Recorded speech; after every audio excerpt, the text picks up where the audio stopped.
It's great to see you again, and today's a beautiful day because today we're doing a review on my personal car, the Lexus RCF.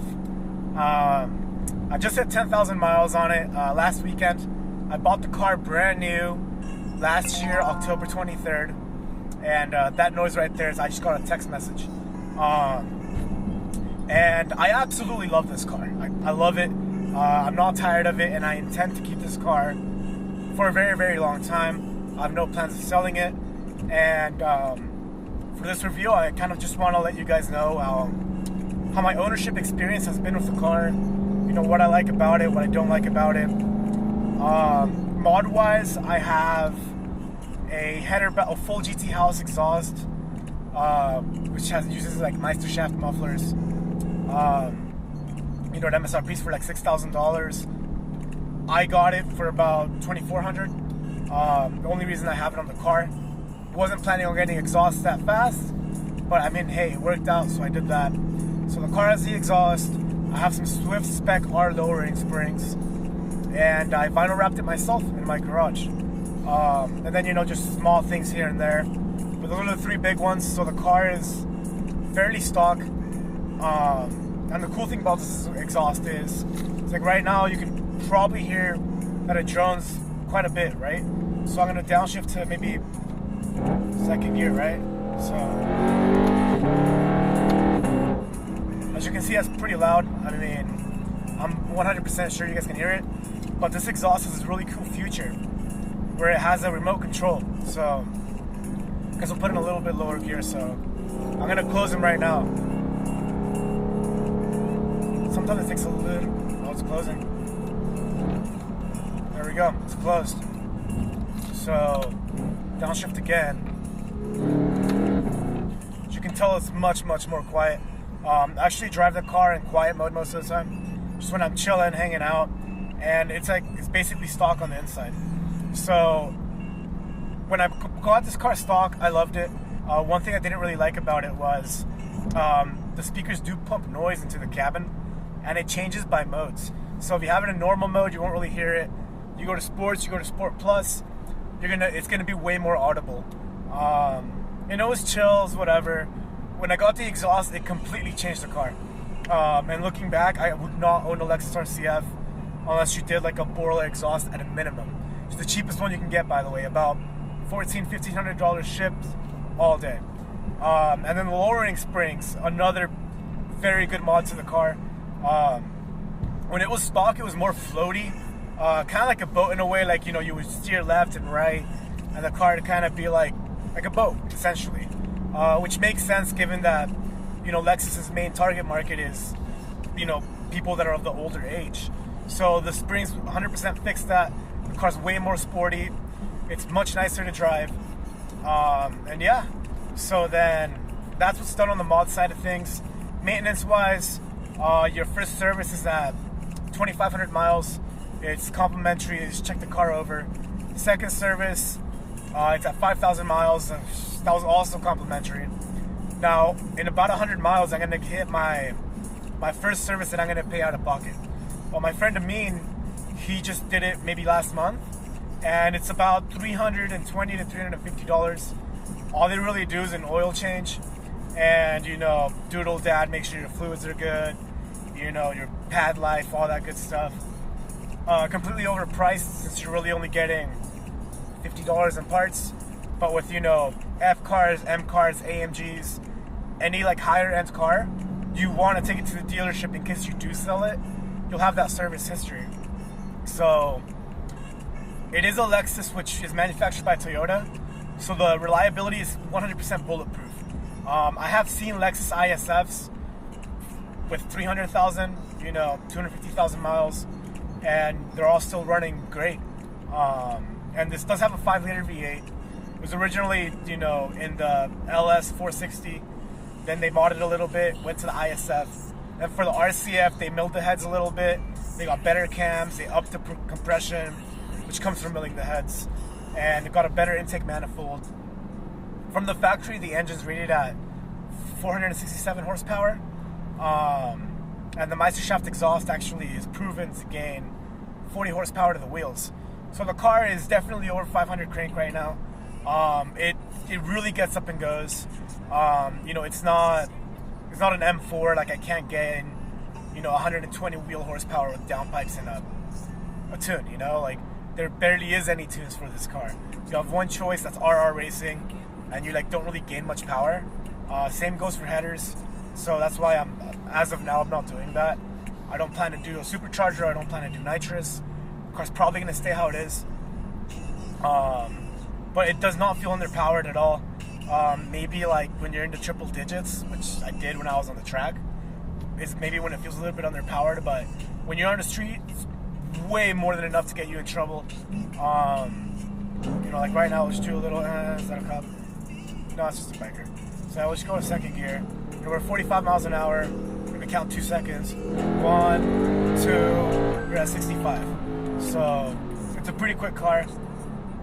Power is great. Transmission is great. The 8-speed really, really helps it.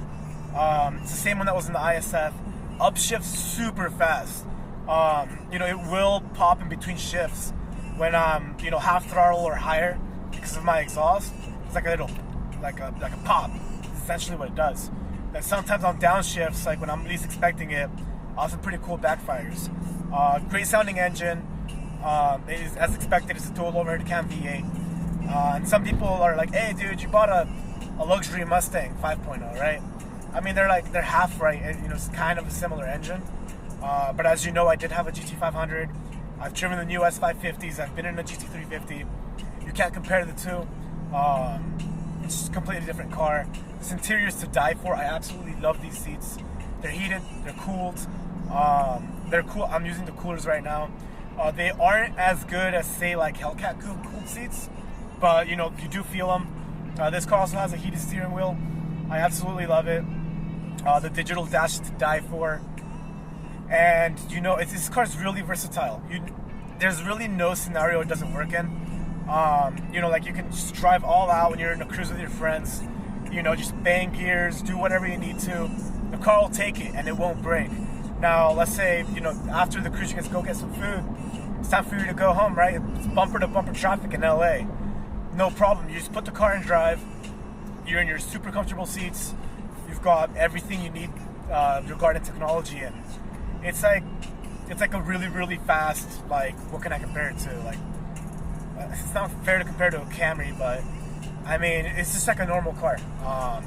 There's absolutely no time where this car's inconvenient to you, unless you need to fit something really, really big in it, or you need to seat more than 4 people. Back seat space is great. I've sat in the back of my own car, actually. So I do let a lot of my friends borrow this car. And this car's an attention grabber. In stock form, it is not a good looking car. I wasn't too thrilled about it. I wanted an ISF for a very long time. This car came out and I was like, you know what, the RCF is hideous. It's not a good looking car. I still want an ISF. So as time went on, there was a Super Street RCF, a blue one, and it had some black Advan GTs, some coilovers slammed to the ground with some splitters. I saw that car and I fell in love. After that, I've loved this car, and I was like, you know what, I need to have one. So I was shopping for ISFs. Turned out, a used 2011 plus ISF with 30,000-40,000 miles was only $10,000 to $15,000 cheaper than what I bought this car for. I got $17,000 off sticker price on this car. It's still, the book value is maybe $1,000 under than what I bought it for, and so it's a great bang for your buck. I don't think it's worth the $78,000 price tag this car had. It's too much. In fact, I think all new cars are overpriced. But I love this car. There are some holdbacks, however. It is a heavy car, although you don't really feel it. And then traction is not really there. You're taking a right turn with the factory Super Sports. Even if you do like a quarter throttle, half throttle, even with traction control on, it'll kind of skip. It's fighting to keep traction. I've actually accidentally drifted a few times in this car. When I first bought it, I remember I had it in first gear and I was doing a sweeping left turn, and I forgot I was in first gear. So, thinking I was in drive, I floored the car, and next thing I know, I'm sideways and I drifted the entire turn. Car did it on its own, and I just let off the throttle and everything was fine. And I was trailing my buddy's M2 on a very, like, you know, like this kind of O bends. We were in one of those, and I think I was going like 80 something miles an hour. And he had my Michelin Pilot Sport 4S's on HRA wheels on his car. Beautiful car. I've done a review on it.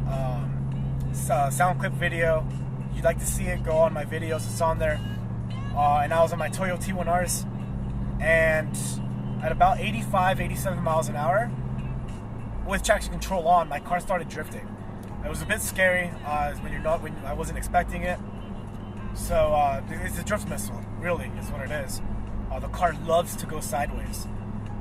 So, you know, we covered how comfortable the car is, how quick it is, some of the holdbacks. Something I really hate about this car is the infotainment system.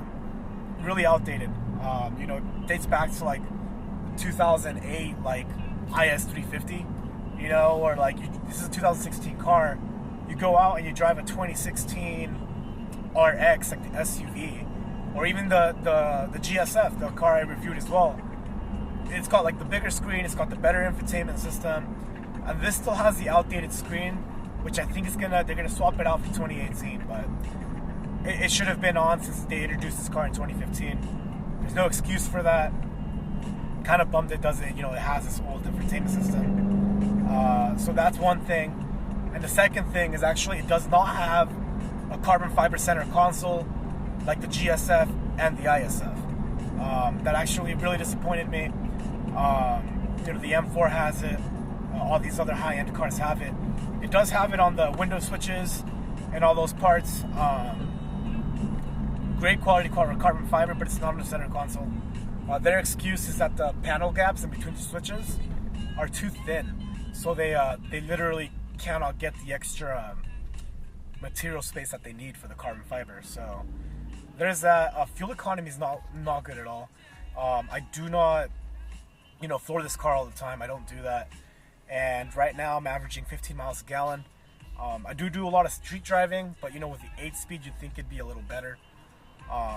You know, highway, the best I got going to San Diego and back while messing around a little bit was, I think, like 22, 23 miles a gallon, which is about right, but I'm getting maybe 1 or 2 miles per gallon better than, you know, my 700 horsepower GT500 that I had. And that's a little disappointing, seeing as, you know, this car has 300 horsepower less. It's not a manual. It's not supercharged. So fuel economy is not great on this car, unfortunately. But, you know, that's what it is. So, I mean, if you're a bit on the taller side, if you're slender, you'll be fine in this car. If you're a bit of a bigger dude, you might be a little bit cramped. Like, by bigger, I mean like big. You know, my buddy Jose, he's got a pretty broad back, 6'5", fits great in the car. I mean, 6'2", you know, big build guy, sits like this in the car. So that's something to take into consideration. If you're thinking of getting an ISF, I absolutely recommend it. Right now, they're super cheap. You can get them, you know, from low 40s to mid 50s, depending on your options and mileage. I will say though, if you get an RCF, 1, make sure you get the triple beam LED headlights. 2, make sure you have the premium package, which gives you real leather. You don't want that pleather thing on the base ones, which I don't know why anyone would ever order a car like that, but they are out there. Mine doesn't have the performance package. I wanted a sunroof. I didn't care for the carbon fiber roof or the TVD, which is the torque vectoring differential. If you want it, you know, definitely get it for the resale on it. And that's about as much info as I can give you on this car.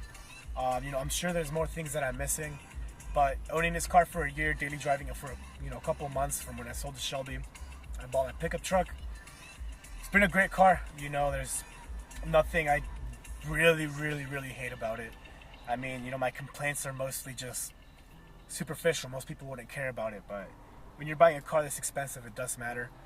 And that's it, guys. You know, if you have any questions regarding the RCF, you know, anything about it, let me know. You send me a DM on Instagram, same username at svt_ray.